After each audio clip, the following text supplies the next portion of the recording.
Hello, learners. Welcome to another segment of e-learning.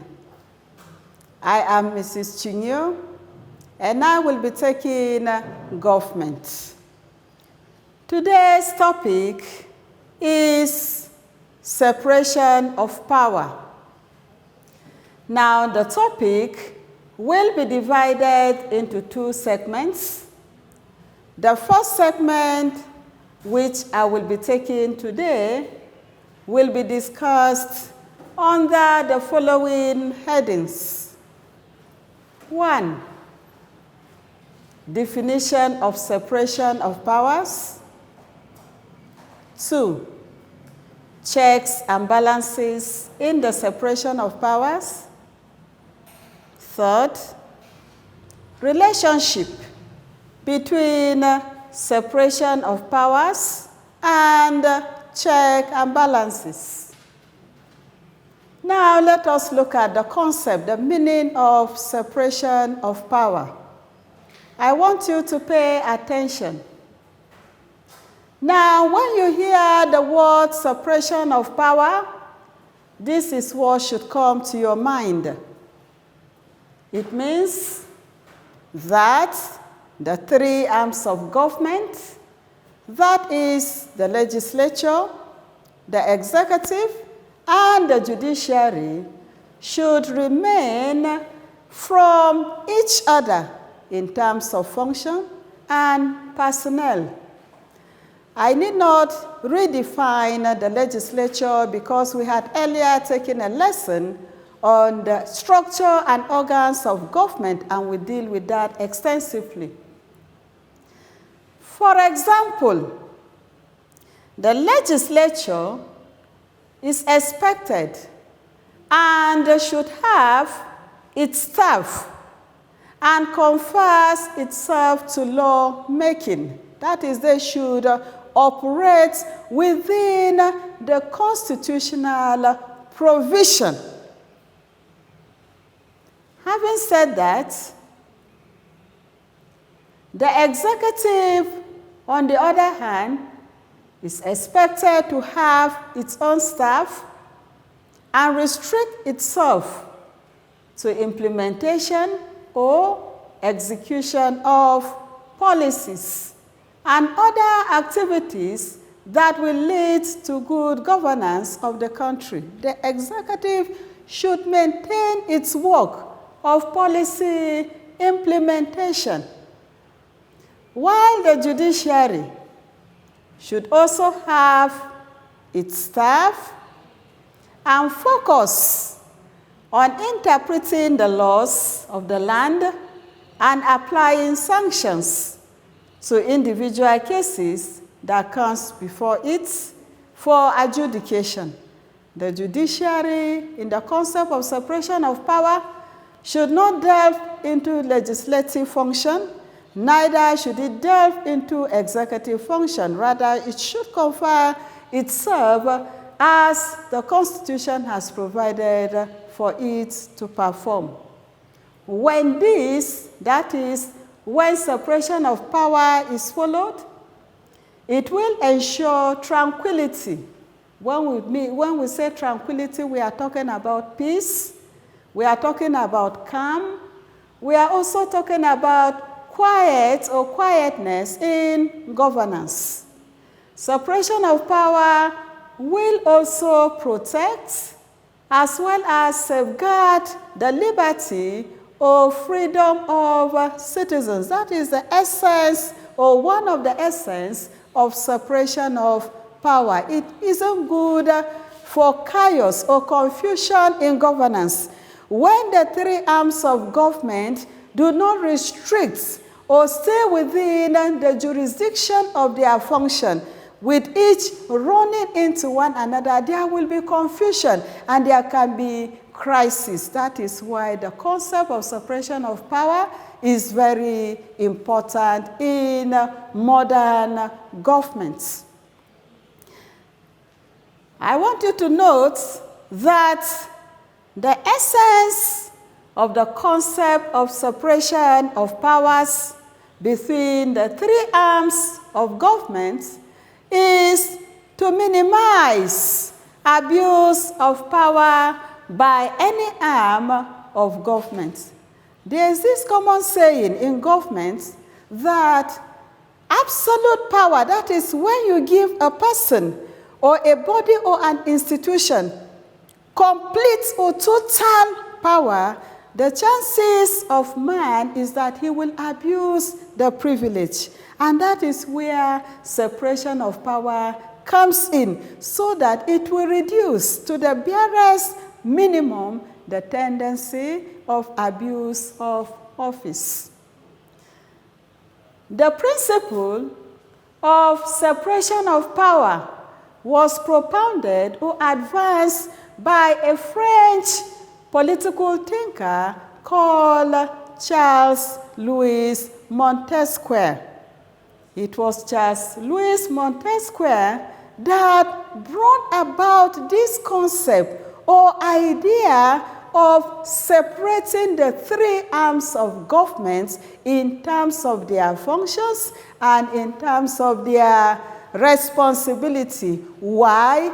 In order to bring quietness or calmness or tranquility in governance, as well as to minimize the abuse of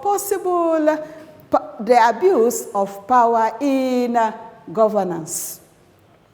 Now, the next point or unit I want us to look at is checks and balances in separation of powers. Checks and balances in separation of powers. For those of you that are listening over the radio, please listen carefully to the definition of checks and balances. When we say check and balances, we mean an arrangement or a practice whereby the three arms of government supervises one another against possible abuse of political powers or over-concentration of power on one end. In this definition, the strong point there is to check one another against possible abuse. That is the essence of check and balance, to minimize abuse of power or over-concentration of power on one end. That is, the executive should not exercise too much power, or the legislature or judiciary exercise too much power. You may also wish to define check and balance as the right of mutual control over one another. You can underline the word mutual control. That is, the three arms of government have seen the need and agreed that there is need for the three of them to agree in controlling one another. Why? To minimize or to avoid over-concentration of power. I want to cite examples. How can they check one another?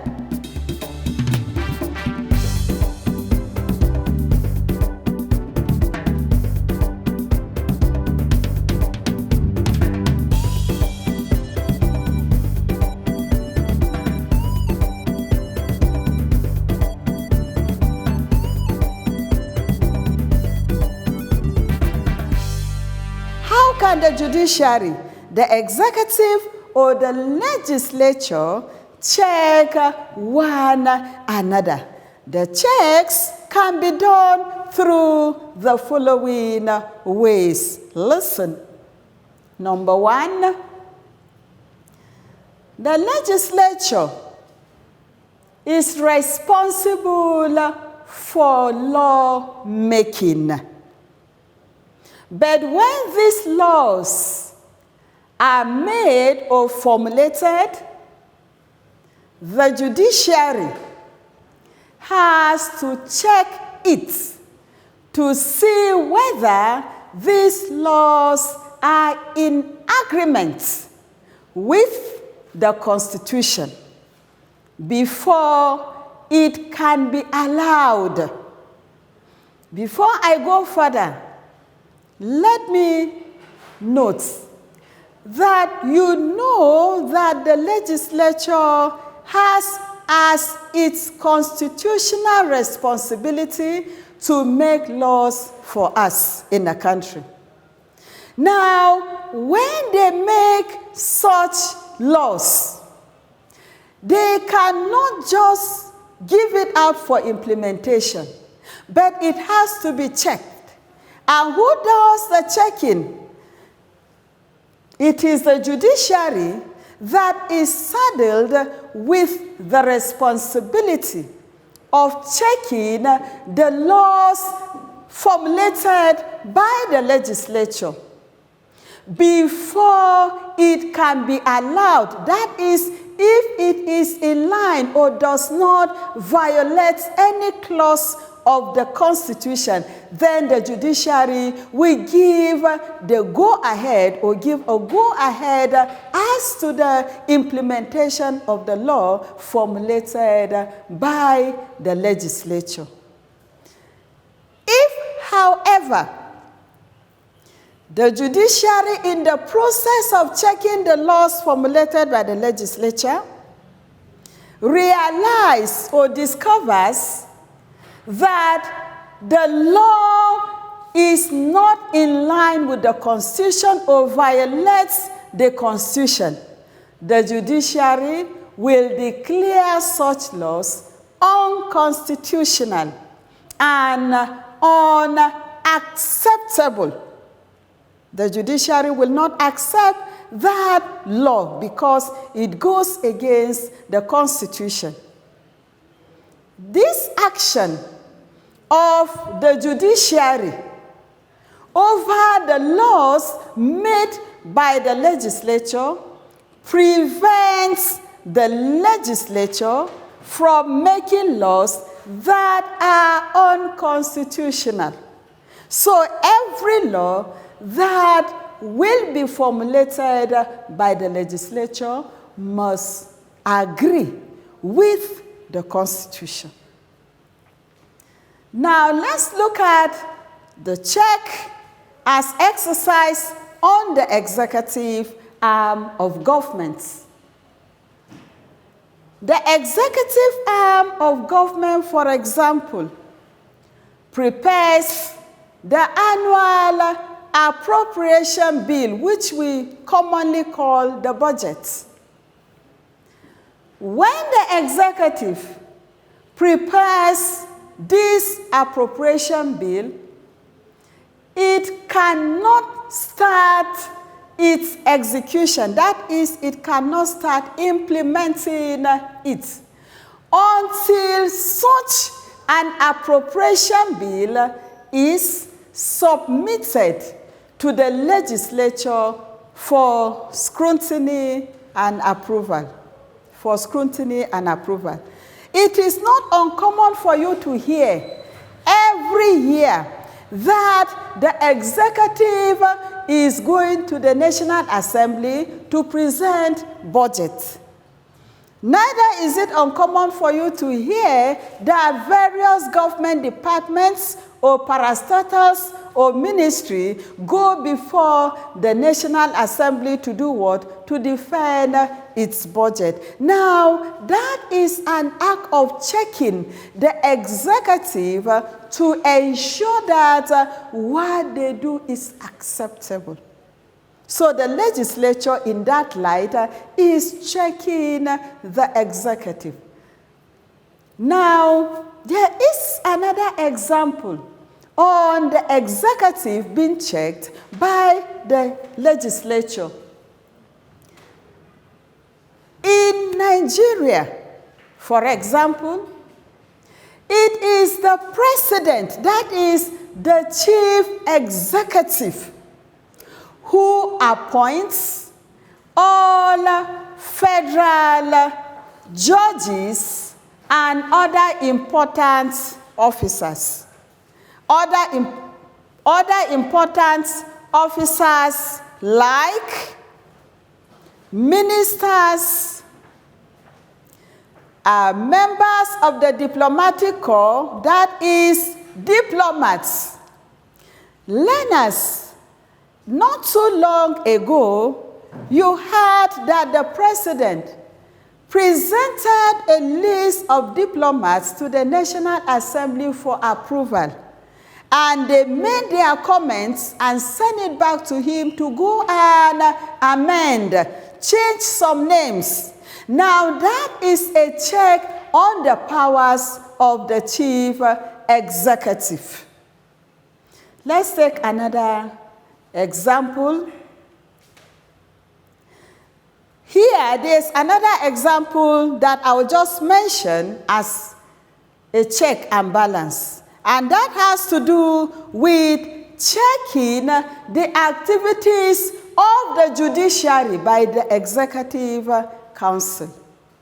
Now, the chief executive has power to check the decision of the judiciary through what we call prerogative of mercy. For instance, if the Chief Justice of the Federation, for example, pass a sentence of maybe death to a convict, the chief executive can commute. He can change that verdict and say, I have pardoned or I have reduced the sentence. That is another example of check. And this check is performed by the executive on the judiciary. Now, I want us to quickly look at the relationship that exists between separation of powers and check and balance. Relationship between separation of powers and checks and balances. Number one example. With special consideration to staff and functions, that is when you are talking about the staff and their function, rigid separation between the three arms of government is difficult. It is very difficult to separate the staff and the function. Why so? Because both arms of government and their personnel interact daily. They interact daily in the course of discharging their duties or performing their functions, that is checking one another. If you work together checking one another, it's very difficult to separate you, isn't it? That is why I said it is difficult.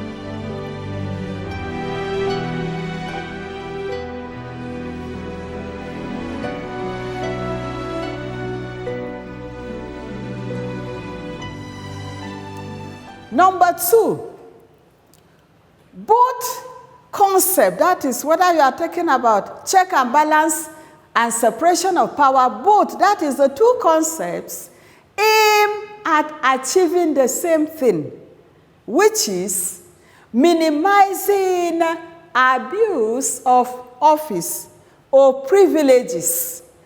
Both ensures that each arm work within the confines of the Constitution.